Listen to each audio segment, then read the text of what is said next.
Hello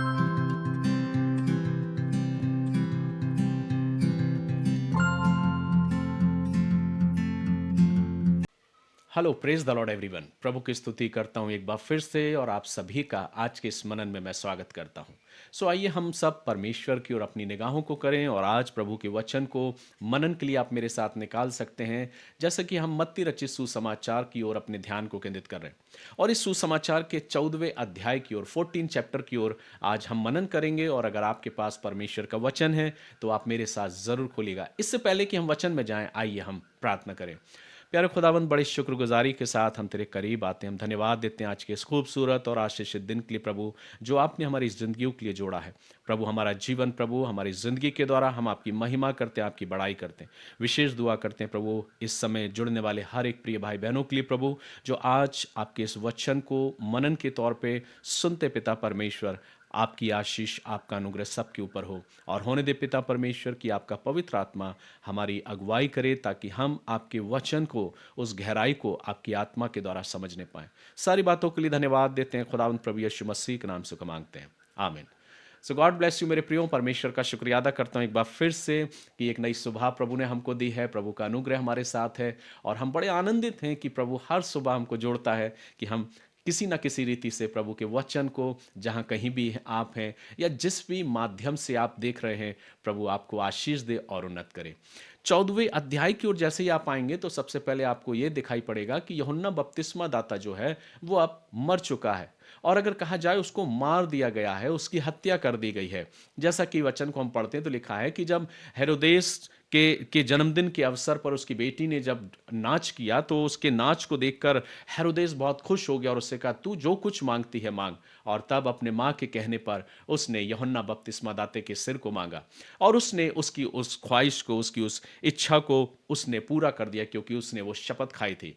जब हम वचन को पढ़ते हैं तो हम इस बात को पाते हैं कि यूहन्ना बपतिस्मा दाता जो कि मर चुका है और उसके शिष्यों ने ले जाकर उसके शव को गाड़ दिया है, दफना दिया है। लेकिन जब यूहन्ना बपतिस्मा दाता मर गया तो हेरोदेस ये सोचने लगा कि यूहन्ना बपतिस्मा दाता जीवित हो चुका है। क्यों? क्योंकि उसने यीशु मसीह के किए गए कार्यों की और उस आश्चर्य कर्मों की चर्चा सुनी थी। तो वो सोचने लगा कहीं ये यूहन्ना बपतिस्मा दाता ही तो नहीं जो जीवित हो गया। जैसा कि लिखा है, उस समय चौथाई देश के राजा हेरोदेस ने यीशु की चर्चा सुनी और अपने सेवकों से कहा, यह यूहन्ना बपतिस्मा देने वाला है, वह मरे हुओं में से जी उठा है, इसलिए उससे सामर्थ के काम प्रकट होते हैं। क्योंकि हेरोदेस ने अपने भाई फिलिपुस की पत्नी हेरोदियास के कारण यूहन्ना को पकड़वा बांधा और जेल खाने में डाल दिया था, क्योंकि यूहन्ना ने उससे कहा था कि इसको रखना तेरे लिए उचित नहीं है। इसलिए वह उसे मार डालना चाहता था, पर लोगों से डरता था क्योंकि वे उसे भविष्यवक्ता मानते थे। तो इस प्रकार से हेरोदेस ने उस यूहन्ना बपतिस्मा दाता को मरवा डाला और उसके शिष्यों ने उसके शरीर को, उसके शव को दफना दिया। लेकिन जब इस बात की चर्चा यीशु मसीह को पता चली तो वो एकांत में जाके प्रार्थना करने के लिए जाने लगे। और जब वो एकांत में प्रार्थना करने के लिए गए तो एक बड़ी भीड़ प्रभु यीशु मसीह के पीछे आई, जो उसको ढूंढती हुई आती थी। और उनमें से बहुत से बीमार थे, बहुत से अस्वस्थ थे, जो यीशु मसीह से चंगाई को पाने के लिए उसके पीछे आ रहे थे। लेकिन मेरे प्रियो, इससे पहले कि वो लोग उसके पास आए, जैसा कि यूहन्ना बपतिस्मा दाता के बारे में बताया गया कि वो मर चुका है, और हेरोदेस ये सोचता था कि शायद यीशु मसीह जो है वो यूहन्ना बपतिस्मा दाता ही है जो कि जीवित हो चुका है, और इसलिए वो ऐसे अद्भुत और आश्चर्य कर्मों को कर रहा है।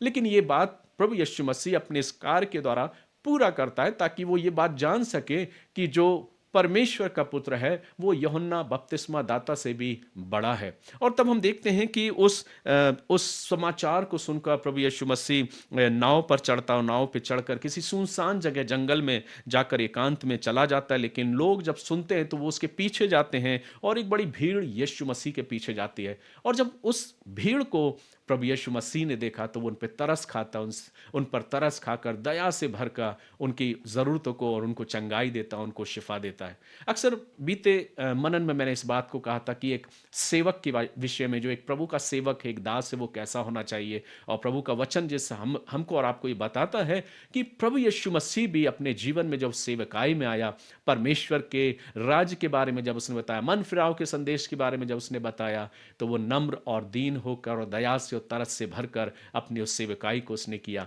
आज इस बात को भी हमको अपने जीवन में जानना, जैसा कि मैं पिछले मनन में आपसे बात कर चुका हूं लेकिन वचन कहता है कि जब एक बड़ी भीड़ को उसने देखा और उन पे तरस खाकर उनको उन बीमारों को उसने चंगाई दी और लोगों ने उस चंगाई को अपने जीवन में पाया। लेकिन लोग उसके वचन से, उसकी शिक्षाओं से आश्चर्यचकित होते थे और एक भूखे और प्यासे के समान उसके पीछे-पीछे एक बड़ी भीड़ चली आती थी। और ऐसा ही हुआ कि जब साँझ हो गई तो उसके शिष्य उसके पास आकर कहने लगे कि प्रभु देख, साँझ हो चुकी है और सुनसान जगह है, इनको विदा कर कि अपने घर जाएँ, क्योंकि हमारे पास भोजन भी नहीं है कि हम इनको एक वक़्त का भोजन भी खिलाएँ। लेकिन यीशु मसीह यहाँ पे क्यों इस भोजन को, जो 5,000 के पुरुष हैं जिनमें स्त्रियों की गिनती और बच्चों, बाल बच्चों की गिनती नहीं दी गई, लेकिन पुरुषों की गिनती बताई है कि तकरीबन 5,000 के पुरुष थे। और ऐसे समय में प्रभु यीशु मसीह के पास जाकर वो शिष्य कहते हैं इनको विदा कर। लेकिन यीशु मसीह कहता है कि तुम ही इनके लिए रोटी का प्रबंध करो। जब ये बात पता चलती है तो शिष्यों में थोड़ी-सी हड़कंप मचती है कि हम कैसे प्रबंध करें और किस प्रकार से इन तमाम सारे लोगों को भोजन से हम तृप्त करें। लेकिन वहीं पर हम कुछ पढ़ते हैं और देखते हैं कि जब यीशु ने कहा कि उनका जाना अवश्य नहीं, तुम इन्हें खाने को दो, तो उन्होंने उससे कहा, यहाँ हमारे पास 5 रोटी और 2 मछली को छोड़ और कुछ नहीं है। यीशु मसीह के पास उसके शागिर्द आते हैं और बोलते हैं, प्रभु देख, हमारे पास सिर्फ 5 रोटी है और 2 मछली है। लेकिन ये 5 रोटी और 2 मछली और लोगों के लिए पर्याप्त नहीं होगी। और तब वहां पर प्रभु यीशु मसीह प्रार्थना करता है और कहता है कि तुम लोगों को पांति-पांति करके बैठाओ। और जब प्रार्थना की जाती है तो वो 5 रोटी और 2 मछली कई गुना हो जाती है और वो 5,000 की भीड़ खाती है। और खाने के बाद जैसे कि वचन में लिखा है कि 12 टोकरे भर लिए जाते हैं रोटी के टुकड़ों से। तो जो बात हम यहाँ पर देख रहे हैं, प्रभु यीशु मसीह के द्वारा 5,000 पुरुषों, स्त्रियों को और बच्चों को, जिसमें सिर्फ पुरुषों की गिनती दी गई है, मात्र प्रभु यीशु मसीह 5,000 की भीड़ को मात्र 5 रोटी और 2 मछली से तृप्त कर देते हैं। कहीं-कहीं हमको कुछ ऐसा प्रतीत तो नज़र नहीं आ रहा कि ये घटना कुछ पुराने नियम से जुड़ी हुई लग रही है। जिस प्रकार से मूसा जब उस जंगल में लेके इज़राइलियों को लेकर चला, जो मूसा लोगों को छुटकारा देने वाला था मिस्र की गुलामी से, और जब उन्हें लेके गया, उस जंगल में होके लेके गुज़रा, तो लोगों को भूख और प्यास लगी और वचन कहता कि वो मूसा परमेश्वर से प्रार्थना करता, प्रभु उस स्वर्गिक रोटी को, उस मन्ना को उनको देता है और वो भोजन से तृप्त होते। लेकिन यहाँ कोई है जो स्वयं स्वर्गिक रोटी है, जो स्वयं प्रभु यीशु मसीह है, जो मेरे और आपके जीवन के लिए जो जीवन की रोटी बनकर आया है, और वो उनके सामने उपस्थित होता है और वो कहता है, इनको बिठाल दो और 5 रोटी और 2 मछली मेरे पास ले आओ। और प्रभु यीशु मसीह उस 5 रोटी और 2 मछली को आशीष देता है और उससे 5,000 की भीड़ तृप्त हो जाती है। और सिर्फ तृप्त ही नहीं होती मेरे प्रियो, 12 टोकरे बचा भी लिए जाते हैं।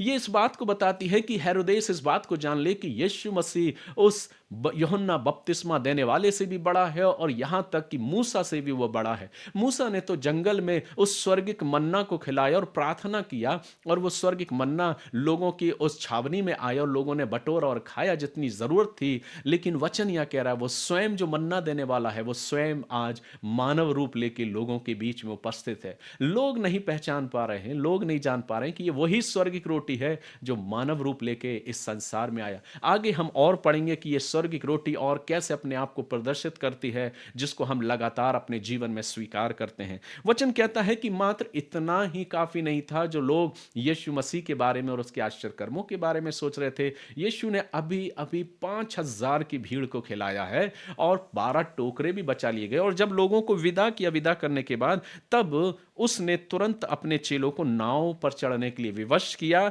और कि वे उससे पहले पार चले जाएं, जब तक वह लोगों को विदा करे। वह लोगों को विदा करके प्रार्थना करने को अलग पहाड़ पर चला गया। जैसा कि यीशु मसीह की दिनचर्या थी, वो लगातार प्रार्थना में अपने जीवन को व्यतीत किया करता था और परमेश्वर से बातें किया करता था। वचन कहता उसने अपने शिष्यों को विदाई दी, नाव पे चढ़ाया बरबस, और उसके बाद वो प्रार्थना करने चला गया। और अचानक जब सांझ होती है, वचन लिखा सांझ होती है, तो जो नाव है, जो शिष्यों की नाव है, वो लहरों में, उस समुद्र की लहरों में, उस झील की लहरों में डगमगाने लगती है। और जब डगमगाती है तो वचन लिखा है कि यीशु रात के चौथे पहर झील पर चलते हुए उनके पास आता है। और जब उसके पास आते हुए लोग देखते हैं, शिष्य देखते हैं, तो वो घबरा जाते हैं और कहते हैं कि यह तो भूत है। लेकिन जब डर के मारे चिल्लाते तो यीशु मसीह कहता, डरो मत, मैं हूं। ये मैं हूं जो शब्द है, जिसके विषय में परमेश्वर का वचन हम आगे और पढ़ेंगे, लेकिन अभी हम मनन कर रहे हैं कि जब वे डरने लगे तो यीशु मसीह ने उनसे कहा, डरो मत,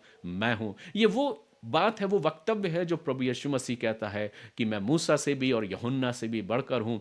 वो झील पर चलता हुआ आता है और लोग भयभीत हो जाते हैं। ये दूसरा आश्चर्य कर्म है जो पानी पे चलता हुआ प्रभु यीशु मसीह आता है अपने शागिर्दों के पास। जब यीशु मसीह को पानी पे चलता हुआ पतरस देखता है और तमाम उसके शागिर्द देखते हैं, तो उसमें से पतरस के अंदर एक जिज्ञासा होती है और वो कहता है, प्रभु यदि तू ही है तो मुझे अपने पास आने की आज्ञा दे।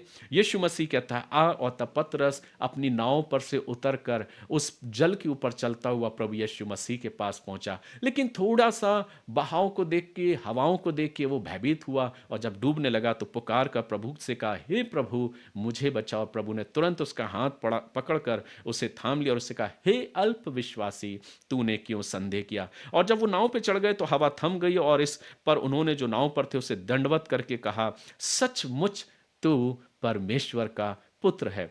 अभी तक यकीन नहीं कर पा रहे हैं, अभी तक संदेह उनके अंदर है, अभी तक उनके अंदर शंका है। यीशु मसीह कहता है, देखो मैंने 5,000 के लोगों को 5 रोटी और 2 मछली से, मैंने 5,000 के लोगों को भोजन से तृप्त किया है। तुमने देखा है, तुम इस बात के गवाह हो, तुम अभी भी विश्वास नहीं कर रहे हो।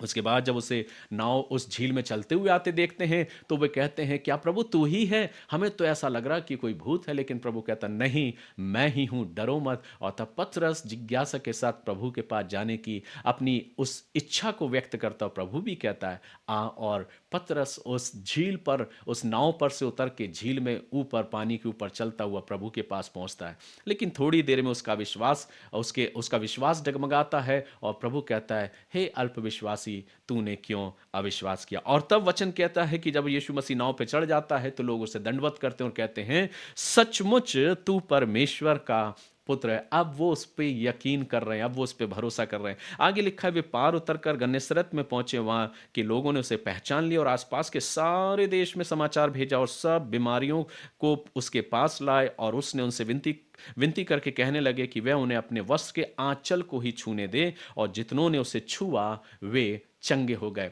तो ये 14वां अध्याय जो मेरे प्रियो, मुझे और आपको जो एक शिक्षा मुझे जो मिलती है, मनन करने को मिलता है, वो ये कि लोग यीशु मसीह को यूहन्ना बपतिस्मा दाता सोच रहे थे कि उसका पुनर्जन्म हो गया है, वो पुनरुत्थित हो चुका है और इसलिए वो आश्चर्य कर्मों को कर रहा है, पर ऐसा नहीं था।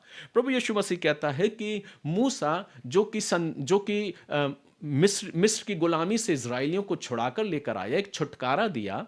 और यूहन्ना बपतिस्मा दाता जो है वो लोगों को मन फिराव का संदेश देता है। और यीशु मसीह जो है वो लोगों के बीच में स्वर्गीय राज के बारे में वर्णन करता है। मूसा जो है जब मिस्र की गुलामी से इजराइलियों को छुड़ाकर लेकर आया, और जो प्रतिज्ञा परमेश्वर ने मूसा से और इजराइलियों से की थी, उस प्रतिज्ञा किए हुए देश में पहुंचे बिना मूसा मर जाता है। यूहन्ना के बारे में हम देखते हैं कि यूहन्ना बपतिस्मा दाता बहुत सार्वजनिक रीति से अपनी सेवकाई को करता है, लेकिन परमेश्वर प्रभु यीशु मसीह के विषय में कही गई उन बातों को, उन प्रतिज्ञाओं को वो देखे बिना वो मर जाता है।